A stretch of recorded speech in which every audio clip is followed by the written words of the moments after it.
On s'est déplacé aujourd'hui pour FNE Normandie et pour l'Union des victimes de Lubrizol,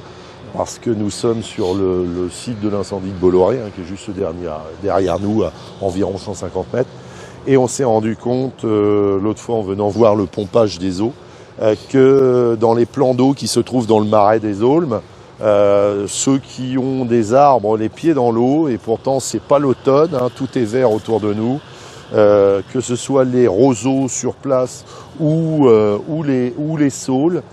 comme on peut le voir, on fera quelques images de plus proches, tout a grillé sur place. Et bien sûr nous allons interpeller la préfecture de Seine-Maritime, l'Adréal, afin que des analyses puissent être faites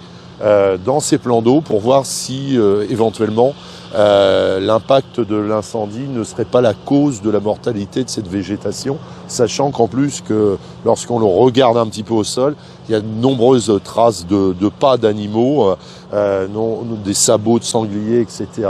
qui viennent boire dans ces plans d'eau. Donc on ne voudrait pas qu'on se retrouve que dans le même constat que les eaux souterraines qui ont été complètement polluées au lithium, qu'on se retrouve avec des eaux, cette fois-ci de surface, dans le même état. Pourtant, regardez, la végétation autour est verte, rien à voir avec l'automne, tout ça n'a strictement rien à voir avec l'automne.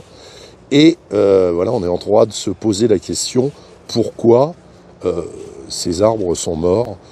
ici dans ce plan d'eau, pour quelles raisons,